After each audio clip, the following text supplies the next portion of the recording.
Ladies and gentlemen, good day and welcome to the United Drilling Tools Limited Q1 FY22 earnings conference call hosted by Ambit Capital. As a reminder, all participant lines will be in the listen-only mode, and there will be an opportunity for you to ask questions after the presentation concludes. Should you need assistance during the conference call, please signal an operator by pressing star then 0 on your touchtone phone. Please note that this conference is being recorded. I now hand the conference over to Mr. Varun Ginodia from Ambit Capital Private Limited. Thank you, and over to you, sir. Thank you, Malika, and good morning everyone, and hope everyone is keeping safe and in good health wherever you are. We are pleased to host management of United Drilling Tools Limited for their 1Q FY22 earnings call. Today we have from the management Mr. Pramod Kumar Gupta, MD, Dr. Kanal Gupta, Director, and Mr. Mukesh Mehta, CFO. In terms of the flow of the call, management will present the results of 1Q FY22, and then we will open the floor to Q&A. Sir, over to you. Thank you, Varunji. Good morning to all the participants, and we thank you for your time and interest shown in our company. We are also thankful to Ambit Capital for organizing and inviting us for the Q1 financial year 2022 earnings conference call. We are one of the leading manufacturers of high quality tools and high-tech equipment in the upstream oil and gas exploration. UDTL is widely recognized for manufacturing large OD casing pipes with connectors, large OD multi-start connectors, wireline and well service equipment, gas lift equipment, and downhole tools. Since its inception in 1985 by Mr. Pramod Kumar Gupta, our CMD, UDTL has maintained a consistent track record of creating value for all of its stakeholders and has emerged as one of the global leaders in connector technology. He is aptly aided by our Executive Director, Mr. Kanal Gupta, who provides strategic direction to the company and manages all the operations and strategic partnerships. The senior management of the company possesses extensive sectorial professional experience with qualifications in master's degree across the manufacturing, marketing, branding, distribution, and finance functions, supported strongly by 350 employees, approximately comprising of R&D and design engineers, after sales service personnel, and other administrative staff. We are headquartered in Noida Phase 2, District Gautam Buddha Nagar, and are equipped with the latest technologies such as machine shop with CNC, special purpose lathe, milling machines, drilling machines, cylindrical grinders, assembly and fabrication shop. The 3 state-of-the-art manufacturing facilities of the company are located at Noida Special Economic Zone, Sector 81 Noida, and Kandla, Kutch, which can do a turnover up till 300 to 350 crores. For quality, we have American Petroleum Institute and ISO certification from past 20 years, which is in continuity, which itself states that our quality is at par with the international standards. So what are our USPs? We are a 25-year-old company having rich experience and excellent track record in supplying our product range. Our quality certification like API and ISO, which are in continuation from the last 20 years. This itself shows that the quality of the product is unchanged and is of international standard. A very good after-sales service. Our prices are cheaper than the other European and American companies, though we do have a little competition from China in terms of prices, especially for the product stabilizers. But since we have already procured a lot of orders by competing in international competitive bidding against these overseas contractors who have participated in tenders floated by oil drilling PSUs in India, we understand the price mechanism and we are very competitive against them by almost 15 to 20%. We have our own qualified R&D and design team through which customization can be done as per customer requirements and we have managed to get many of our products patentized. It is very difficult for a newcomer to enter into these high-tech product segments. It normally takes 5 to 7 years to get approval from an oil PSU. The process includes that we have to set up a manufacturing plant first, then obtaining necessary API certification, arranging factory visit by the PSU officials, placement of trial order, and then successful run of trial order products. They will have to pass through all of these above process, and then only will be able to sell their products. UDTL has already completed all these processes in the past and have been supplying successfully the products against orders received. We had expanded our production line with the commencement of manufacturing of stabilizers in 1992, gasway balls and winches in 1995, and connectors in 2006, and large OD casing pipe with connectors in 2014. The present market of our products in India is about 300 to 350 crore rupees per year, which includes both government PSUs like ONGC and Oil India, which is about 200 crore rupees, and private E&P companies like HOEC, Reliance, Cairn Energy, Focus Energy, which is about 100 to 150 crore rupees. The worldwide market of our products is about 800 crore to 10,000 crore rupees per year, mainly from countries like Middle East, USA, Southeast Asia, South America, and West Africa. And the company is diversifying next by marketing its products into export market and private companies. There is a huge potential of our products in the international market, which may increase our turnover in many fold and will yield a good margin of profit, EBITDA and PAT. Even if the company is able to get 5% of the export market, it can easily grow significantly in terms of turnover and margin of profit. As mentioned earlier, the export market is around 10,000 crores. Casing pipe with connectors is about 6,000 crores. Gasway equipment is 2,000 crores. Wireline winches is 1,000 crores. And stabilizers is about 1,000 crores. And most of our products are consumables which have a life cycle of 1 year. We could not go for international market earlier because since we had a technical collaboration with a multinational company based in USA, which restricted us to sell our products in the international market. This agreement has expired in October 2019. Since then, our presence has grown in global market as we are now an approved vendor for Schlumberger USA. It took us 1 to 2 years for vendor registration by initial internal audit, getting a trial order, doing a successful trial run of a product, and maintaining the required API certificate. We are also approved vendor of Halliburton, Baker Hughes, Aquaterra, Expro, etc., who are pronounced as leading oilfield service providers globally. To encourage orders from global market, we have also strategically tied up with agents present in countries like Saudi Arabia, UK, UAE, Vietnam, and North Africa. This is also helping us in creating our brand awareness amongst the oil majors and eventually in bearing orders.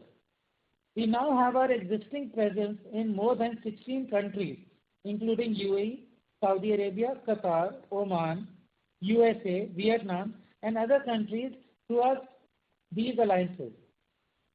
The major competitors we are competing with globally are Baker Hughes, Drillquip, Special Oilfield, Weatherford, GE.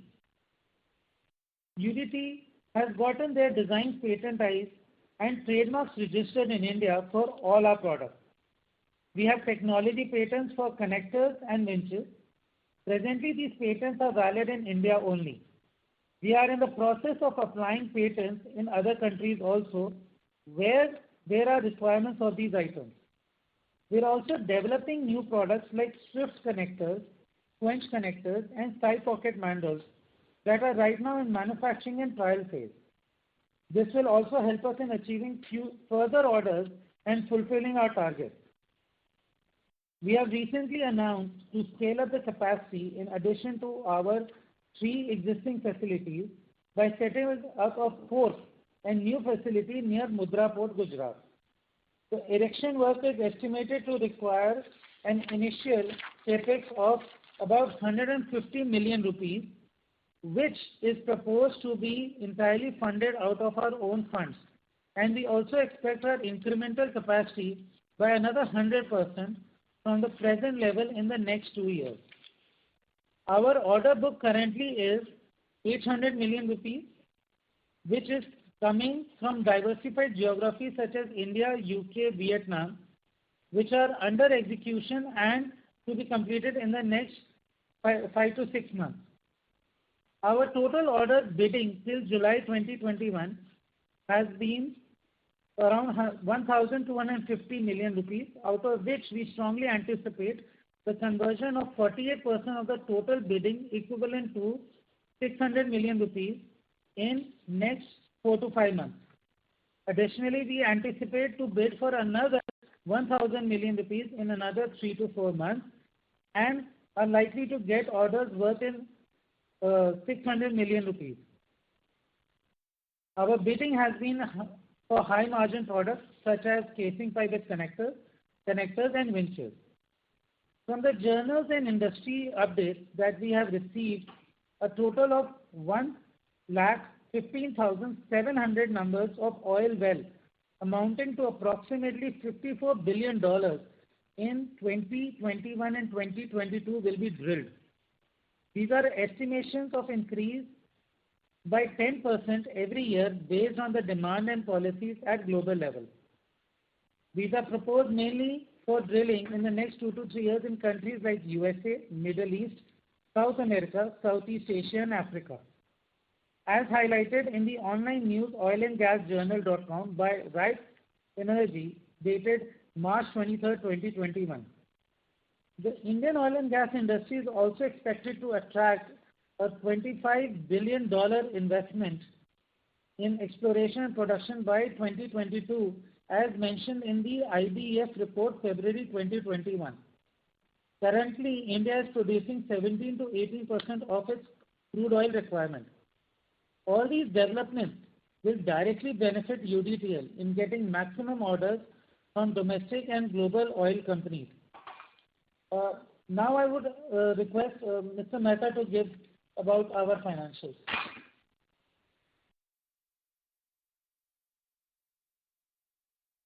Thank you, sir.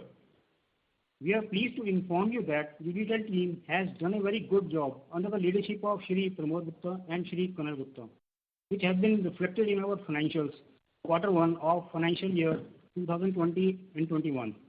Key highlights of the financials of Q1 for the year 21-22 are as follows. We have a turnover of INR 31.15 crore and EBITDA for the Q1 at INR 20.20 crore, which is 64% of revenue. Profit before tax for the Q1 at INR 19.33 crore, which is 62% of revenue. Profit before tax for the Q1 at INR 14.12 crore, which is 45% of revenue. Earning per share for the Q1 increased to INR 6.96 per share from INR 2.06 in Q4 of 2020-21. Book value per share increased to INR 102.37 from INR 95.42 as on 31st March 21. Since the results are very good, the board have declared a dividend of 6% as interim dividend for the year 2021-22. Thank you so much, Mr. Mehta. Thank you all for hearing us out patiently. Now we would be happy to address any questions from the participants. Thank you very much. We will now begin the question and answer session. Anyone who wishes to ask a question may press star and 1 on the touchtone telephone. If you wish to remove yourself from the question queue, you may press star and 2. Participants are requested to use handsets while asking a question. Ladies and gentlemen, we will wait for a moment while the question queue assembles.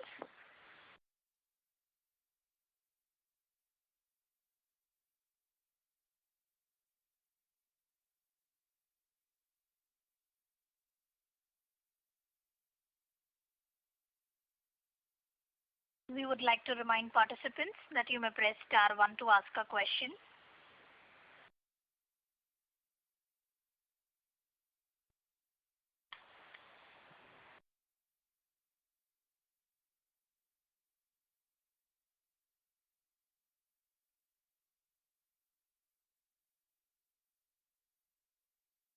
The first question is from the line of Tushar Khurana, an individual investor.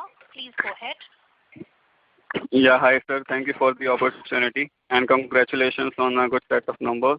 Sir, my first question is on the demand outlook, and given the fact that the cases are surging globally for COVID, so do we see any risk there in terms of our order book, and if we can execute it in the ongoing quarters? No, I don't think there is any risk of any reduction in the results due to COVID, because now COVID is almost over unless some third or fourth wave comes. So we must be doing okay. Thank you. Okay, and then my second question is around the export side. So if Hello? Sorry, Mr. Khurana, but your voice is breaking, sir. Oh, one second. Is it okay now? Yes, it is okay. Okay, sir, my second question is on the export side. If you could give some color on what percentage of our revenues are coming that we are setting for ourselves. Can you please repeat this again, please? The voice was not clear. Sir, my question is on the export side, the kind of contribution in revenue that we are getting from exports, and then what is the target that we are setting for ourselves in the coming future, say next 2 to 3 years? What percentage would be coming from exports? Any target that we have set for ourselves? Yes, please. Presently, our revenues from exports are from 5 to 10%, but we are expecting within next 2 to 3 years this revenues to increase around 30 to 40%. Okay, that's heartening, sir. And thank you so much. That would be all from my side. Thank you very much. Thank you. The next question is from the line of Milan Shah from Urmil Research. Please go ahead.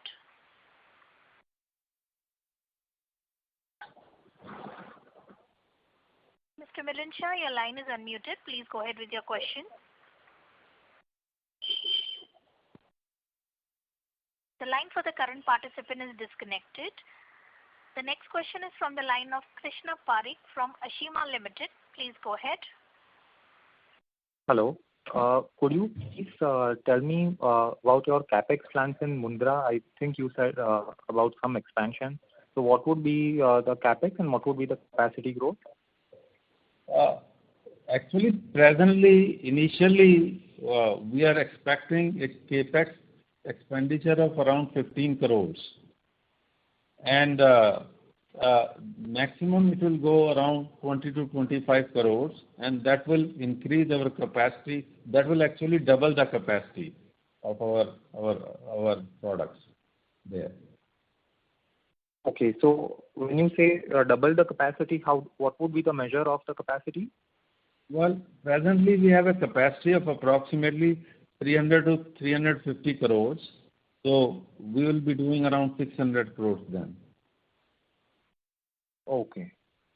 And can you tell us how much of our business is dependent on tender versus direct sales without non-tender sales? Approximately, I will say presently, our business is around 70 to 80% tender based and 20% direct business. Or I should say around 70% tender based and 30% direct business. But as we are going in international market more and more, it will be around 50%. Okay. And how do you see the global growth in the oil and gas upstream industry, given that oil prices are, at this level? Actually, this is a good level where oil prices are, and we see at least a 10% growth each year in the international market. And as a matter of fact, in India, as Mr. Kanal Gupta has mentioned, that we produce only 17 to 18% of our total oil requirement in our country. So in our country, it has to increase maybe 15 to 20% per year, which is a commitment of our Prime Minister also. Okay. Thank you. That will be all. Thank you. Thank you. The next question is from the line of Pritesh Chheda from Lucky Investment Managers. Please go ahead. Yeah, sir. A question on, first of all, when we have this 5% global market share aspiration, how far do you think you are in terms of achieving that aspiration of 5% when we are at about, let's say, 10-15 crore of export revenue? When we say 5%, which means it's about a 300 to 400 crore revenue number on export, and that's precisely why I think the capacity is also getting added. So if you tell us the status that we would be achieving or milestones that are required in achieving that market share or that size of business, and when it should happen. Yes, we are estimating that in next 3 to 4 years we will achieve that milestone, because we were not going to international market that strongly because of our contract restrictions which were put by our collaborators. Now we have done all the groundwork in last 2 years during the COVID period, where we are well recognized by oil drilling companies and oil service companies. So our progress will be much faster now. Okay. Can that answer your question, please?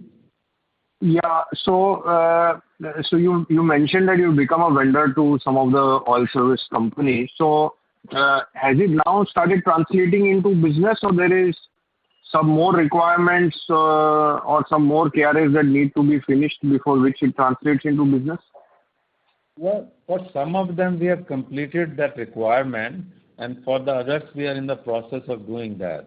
So we have already started getting orders from some of these service companies.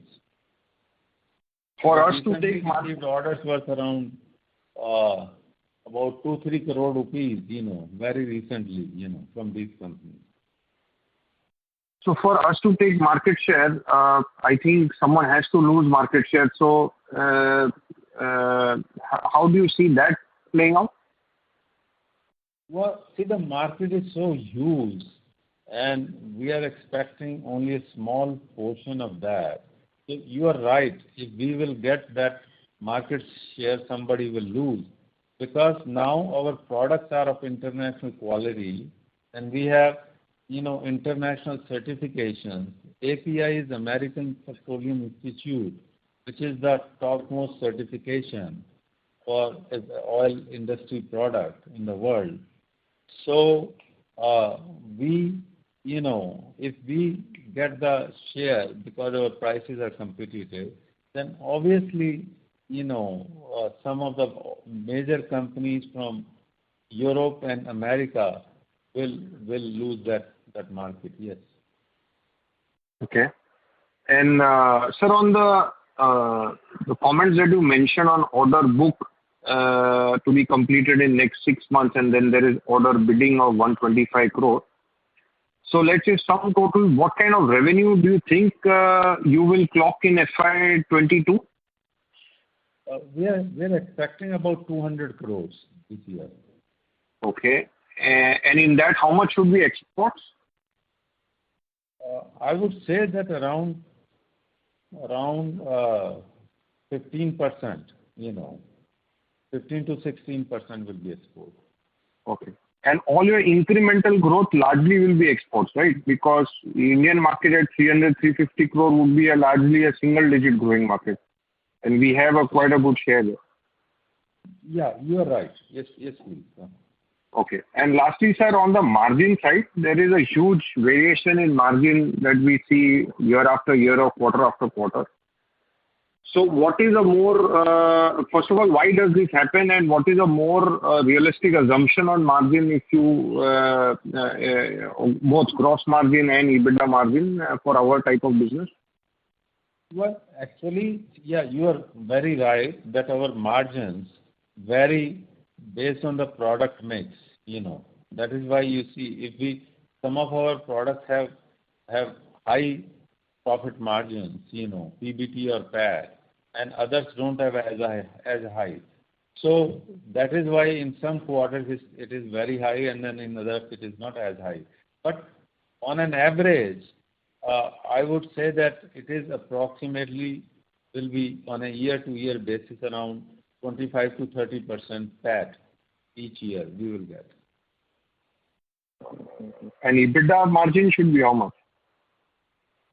EBITDA, Mehta, can you tell me what will be the EBITDA if the PAT is around 25 to 30%? It will be around 40%. Okay. And when is the Mundra facility supposed to become live? I would say it will take about 6 months to a year. But we are not still using our existing capacity. Any need for getting the Mundra facility up? So do we have those kind of orders? Or? Yes. Well, see, the way we are going in international market, we have the feelers that we will get, orders from there, and that is why we have to. You see, we have to firstly. We have already acquired the land. Now we will start building the plant, and then procurement of machineries and getting the approvals of the plant. That will take about a year, year and 3 months. So we have to build now for the future orders which we are expecting. So are you anticipating that you might actually be a 600 crore revenue company, let's say 3 years from now? Yeah. Well, we are expecting that it will be around 4 years. And you will still be a 30% net margin company even then? Well, we are hoping that we have, yes, we are very sure based on our performance and based on our knowledge of international market and pricing that our profit margin should be that. Because that means some 150 crore plus of profits, which was our top line until last year. Yes, if our revenues are 500 to 600 crores, our PBT or PAT will be around 150 crores. You're right. Yes, sir. You mentioned, sir, 25 to 30. Chheda, so this is the conference operator. Request you to rejoin the queue for follow-up questions. Okay, ma'am. Thank you. The next question is from the line of Nikhil from Simple. Please go ahead. Yeah, hi. Good afternoon, and Good afternoon. Thanks. Congratulations for a good set of numbers and the improvement the company has seen over the last 3-4 years. I would just, first question is basically I missed your initial comment. Just wanted to understand what all products do we supply and what is the value differentiation which we provide to the customer? Is it like the cost is the key differentiator which we provide to the customer, as a result people are shifting from US, Europe to us? If you can just help me understand. Sure. Actually, primarily there are 2 things where the people will be shifting or are shifting from Europe and America to us.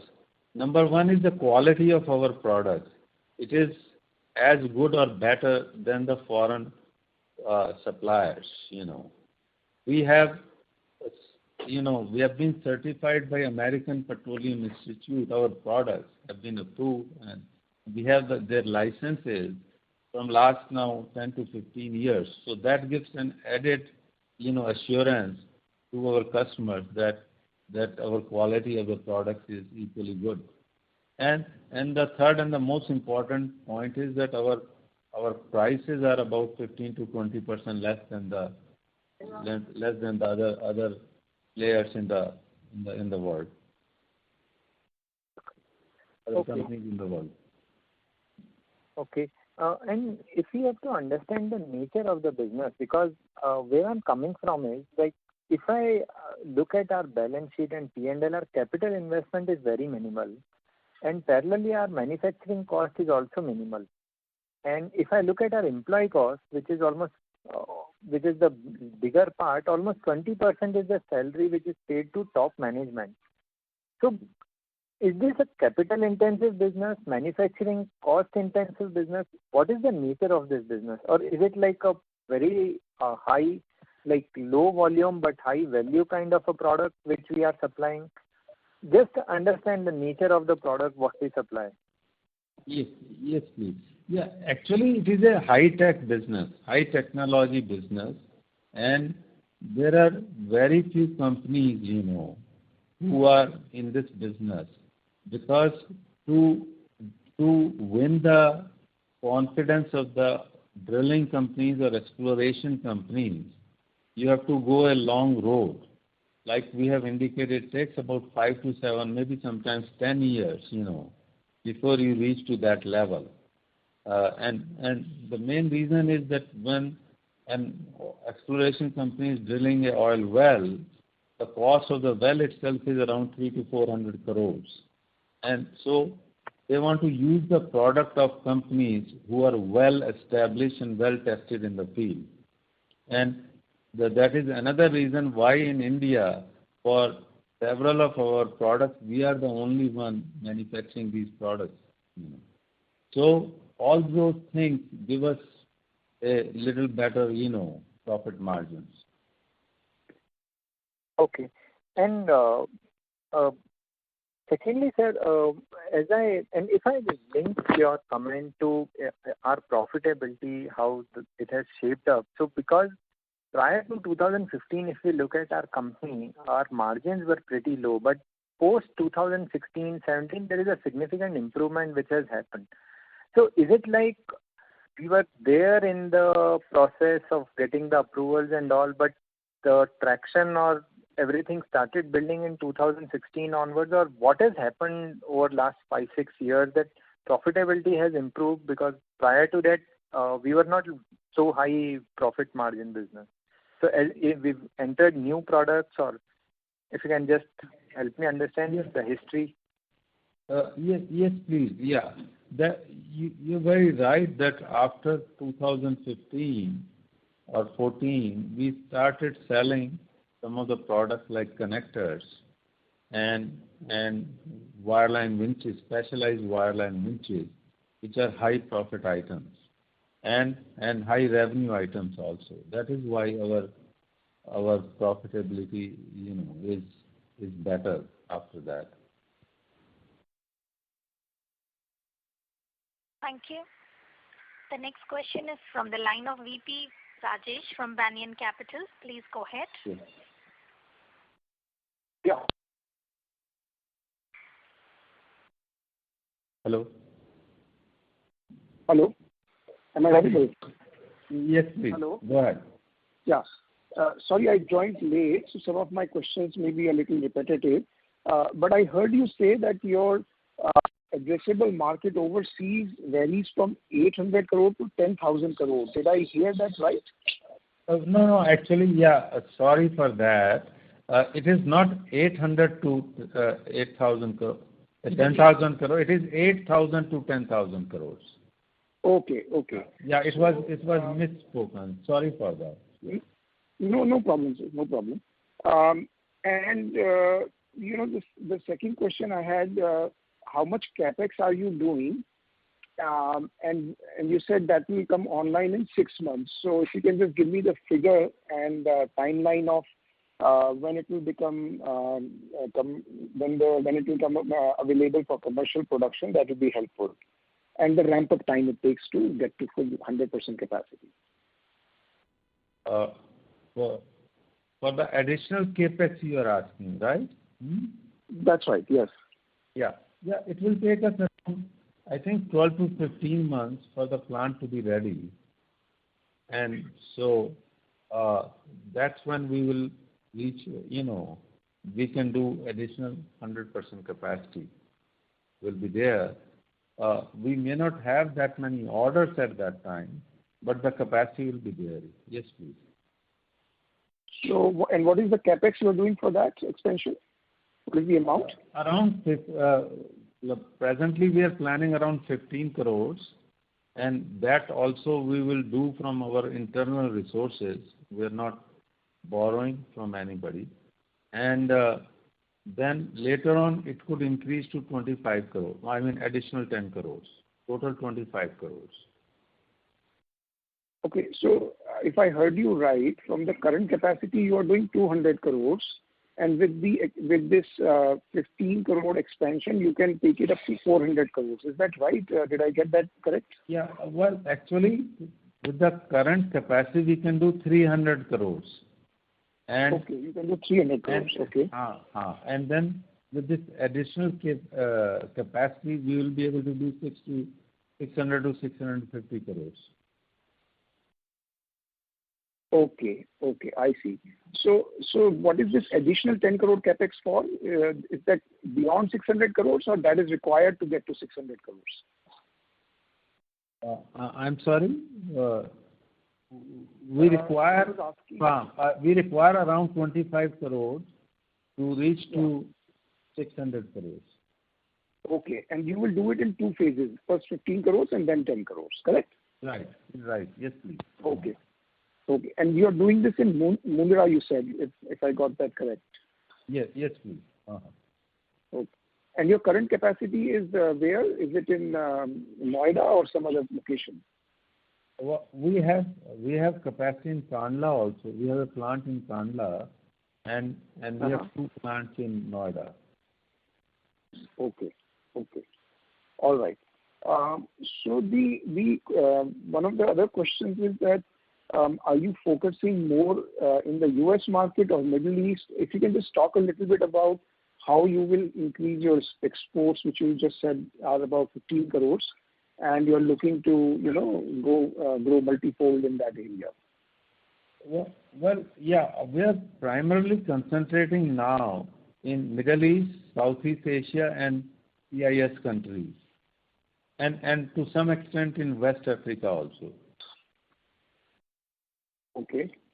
But we do get orders from Europe and US also. So how much is US-Europe right now? Well, we recently got an order of $100,000 from UK, and in the past we have received orders from US for around $100,000, $150,000, like that. Okay. All right. Thank you. I'll get back in the queue if I have more questions. Appreciate it. Thank you. Thank you very much. Thank you. The next question is from the line of Krishna Parikh from Ashima Limited. Please go ahead. Hi. I wanted to know the current utilization levels of our current capacity. Our current capacity is around 300 to 350 crores, and like last year we had done around 150 crores, so the utilization is approximately 50 to 60%. Okay. So when we are going for new capex, we are anticipating that current capacities will also be filled up, and on top of it, we are expecting further orders from export in about 1.5 years. Is that correct? Yes, please. Okay, thank you. Yeah. Thank you. The next question is from the line of Rohan Admane from Monarch Network Capital. Please go ahead. Yeah. Hello, sir. Thanks for taking my question. Sir, hello. Am I audible? Yes, please. Go ahead. Yeah. Sir, our inventory movement over quarter and quarter, it is a bit volatile. So if you could you throw some light that how do we manage inventory in terms of raw materials and finished products? Right. Actually, you see, we make two products. One is connectors and another is casing pipe with connectors. Yes. So whenever we sell more casing pipe with connectors, our inventory levels are very high because the pipe itself is approximately 50 to 55% of the cost of the product. And when we sell only connectors, and we sell both of them, then our inventory levels are low. So that is the reason. Actually, it's the product mix which makes the difference. Okay, so if we take quarter 4 and quarter 1, so there must be some kind of product mix that has kicked in. That is why this inventory is a bit different. Exactly. In quarter 4th of last year or quarter 3rd of last year, we were only selling casing pipe with connectors. And in the first quarter of this year, we have sold only connectors. So okay. That is why that big difference is there. Okay. And sir, how do we build raw material? Is there any kind of we keep inventory or something? And how are these movement of prices are actually built in quarter 1? And, how will be there in quarter 2 and quarter 3? I'm sorry, can you repeat that again, please? Yeah. How do we build our raw material inventory?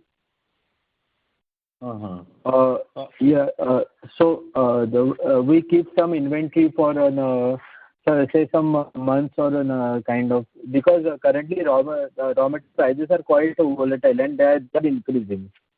That is true. Yes. Actually, we do keep raw material inventory, which is around 3 months, in advance. And you are very right that steel prices have been so volatile. That is also making difference, in the profitability of the company also. Steel prices have gone up, last year quite a bit. So yeah, considering all those factors, we also keep inventory usually around 3 months, So going forward, Yes, please go ahead. Sorry. Yeah. So going forward, do we see some kind of pressure on gross margin because of recent increase in these steel prices? Well, there may be some, but now since steel prices, as I understand, have reached to their peak, so whatever the new orders we are getting are on those prices, so that should not affect very much on our profit margins. Okay. Okay, and sir. Yes, please go ahead. So my final question is that for existing orders, can we pass on a big hike in steel prices, or do we need to do that for new orders only? We can do that on new orders only. Once we get an order, our prices are usually firm. Okay. Thank you, sir. Thank you very much. You're welcome. Thank you.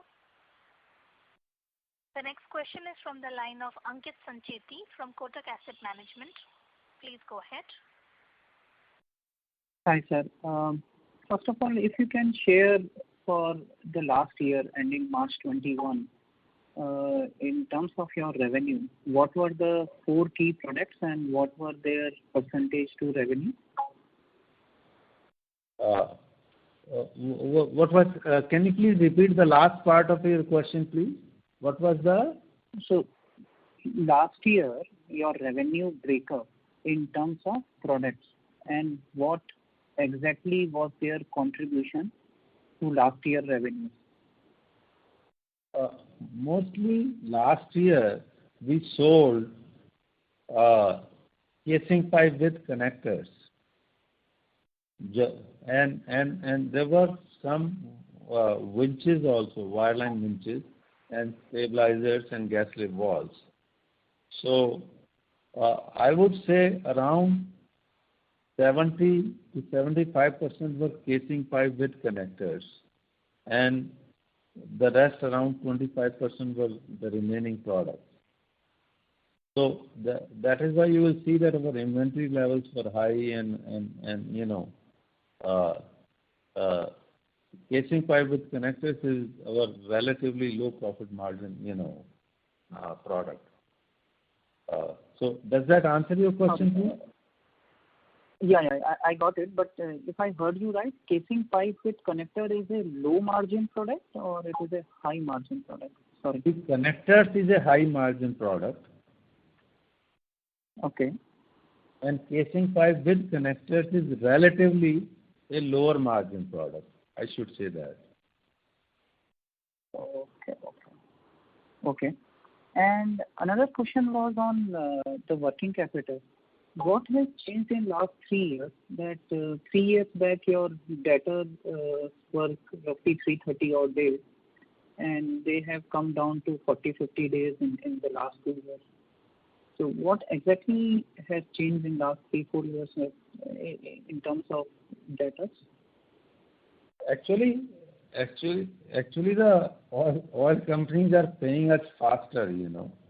I think it is our government policies that they are saying that the payment should be made, faster. So that is the only reason. Okay, so the contract terms remains the same, but it is only the change in view of the OMCs or ONGC to pay you faster. Yes, please.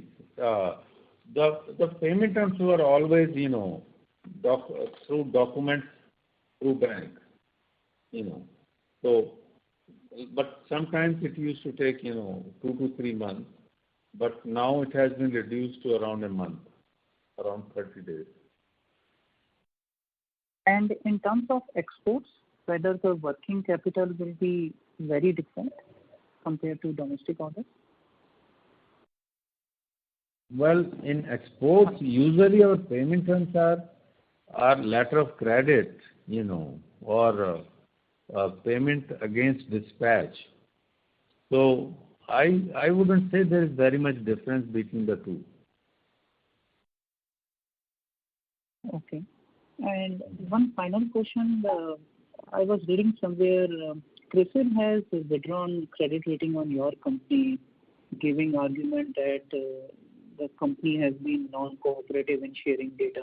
While I understand we don't have any significant debt on the balance sheet, but just trying to understand why non-cooperation from the management has been cited as reason for.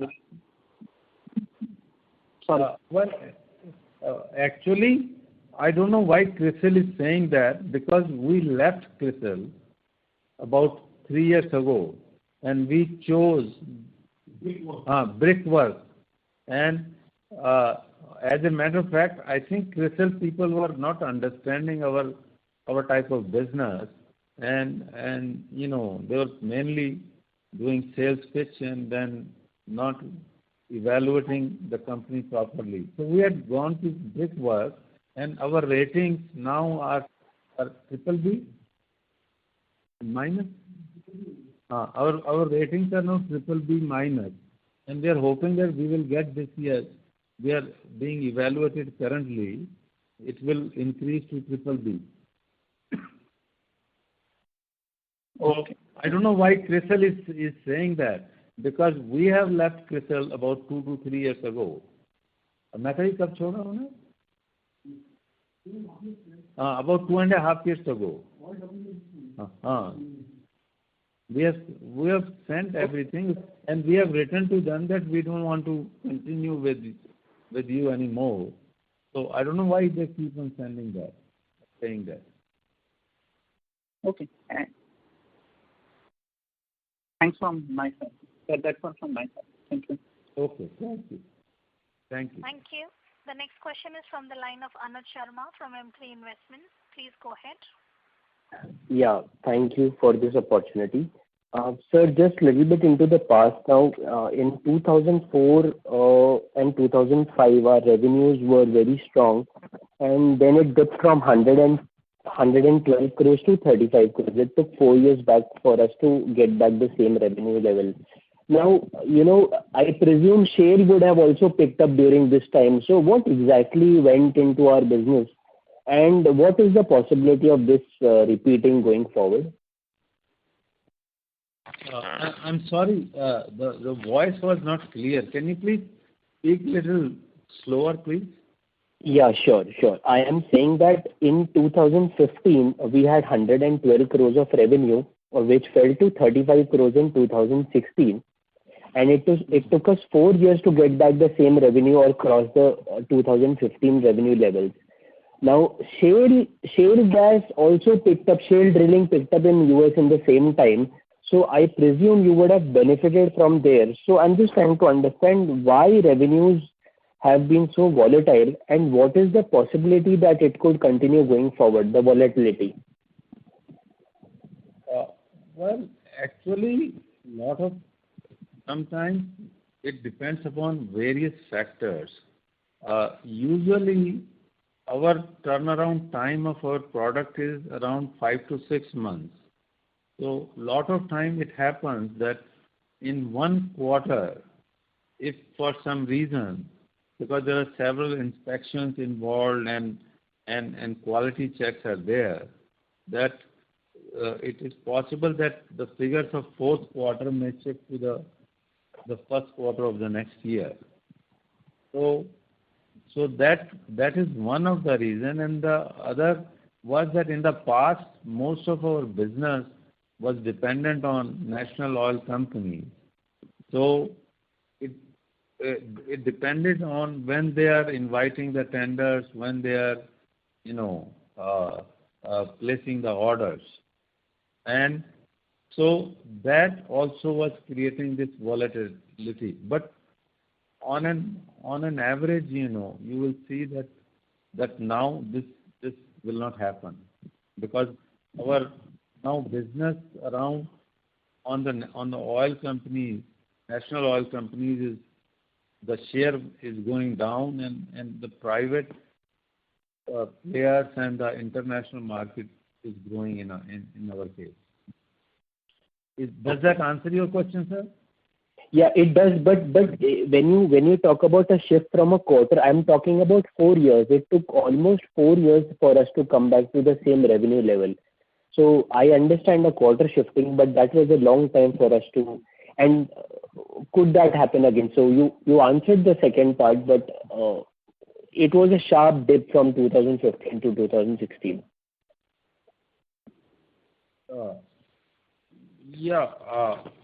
I have to check the numbers actually. I don't remember, frankly. Okay. Can we answer that, reply you back after checking the numbers?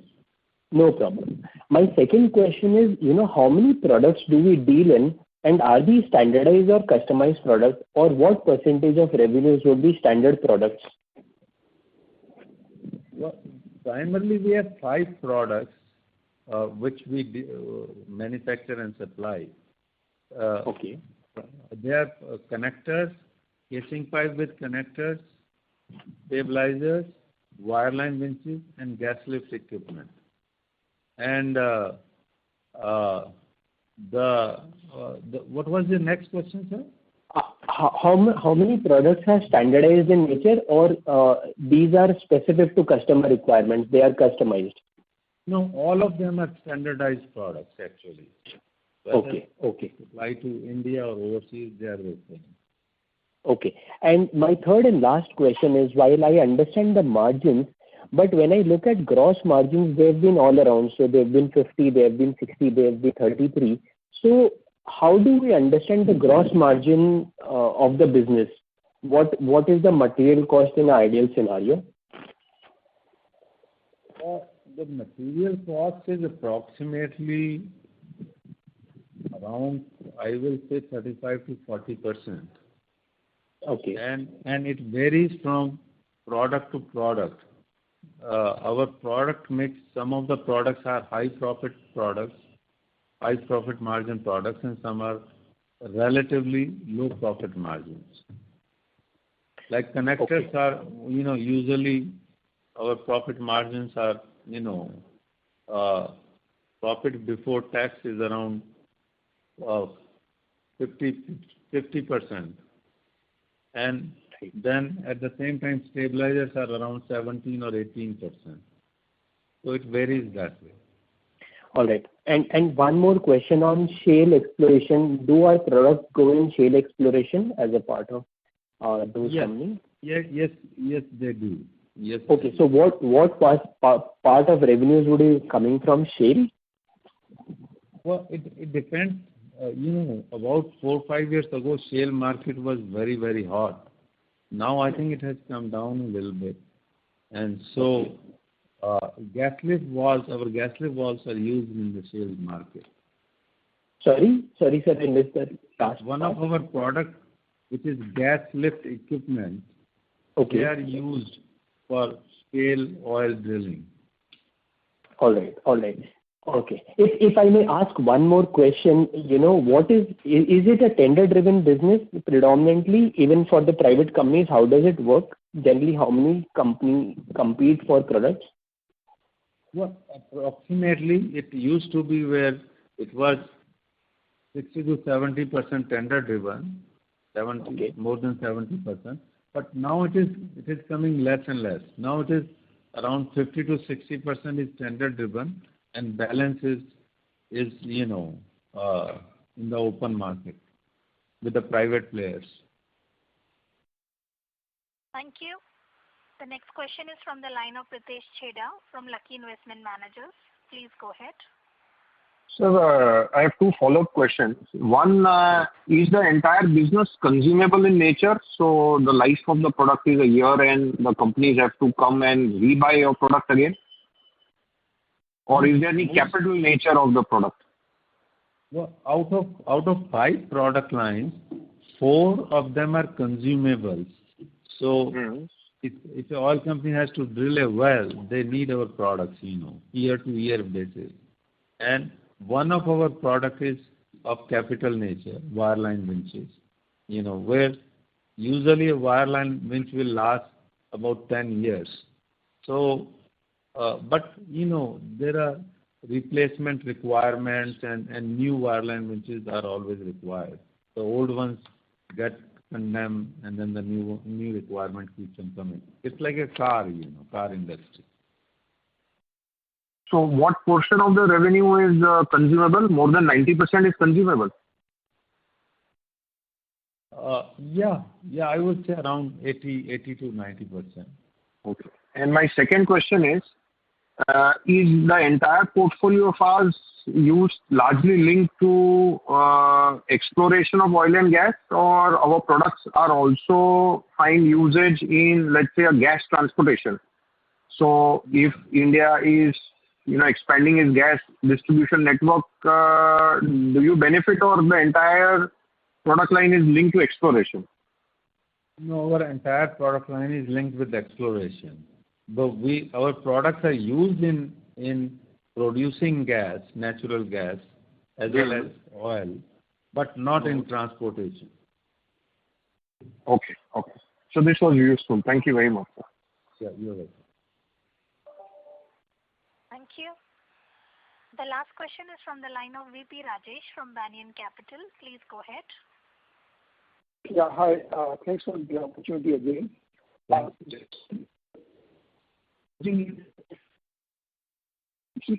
of that, or was it BT? I'm sorry? Sorry to interrupt, but your voice is breaking. Sorry, is it better now? Yes, please. Go ahead. I was clarifying the margin you said for your connector products. Can you just say that again, please? Well, our profit margins for the connectors, PAT, now I will say PAT is around 40 to 45%. Okay. Okay. And then my second question is, as a previous participant asked this question, in fiscal year 16, you were at 111 crores of revenue. Then it came down to 38, then it went up to 80, and then it was again lower, and then it came back to more than 115. So if you can explain to us, was it because the oil prices crashed in 2015 and therefore there was hardly any demand for your products? If you can just give some color commentary around that, or if you can get back to me later, that will be very helpful. Right. Okay. Yeah, let me look at the numbers. I don't remember now what happened then. Let us check and we will get back to you, please. I'll appreciate that. Thank you very much. Yes, thank you. Thank you. I would now like to hand the conference over to the management for closing comments. Thank you all for taking interest in UDTL, and we hope that we were able to give you a fair understanding about our company. However, if there are areas or segments where you need more detailed information, or if any questions further which were not able to be addressed, then we request you to please direct them to our investor relations advisors, and we will try to address them promptly. We once again thank you all and thank Ambit Capital for giving us the opportunity on this investor platform. We will now request Ambit Capital to address any closing comments, if any. Thank you. Am I audible? Yes, sir. Yeah, thank you. Thank you so much, sir. And yeah, it was a pleasure hosting you all. And thank you so much for patiently answering all the questions of participants. And I wish you good luck for the upcoming quarter, So yeah, wish you good luck and all the health. Good health. Thank you. Thank you. Thank you. Thank you. On behalf of Ambit Capital Private Limited, that concludes this conference. Thank you for joining us, and you may now disconnect your lines.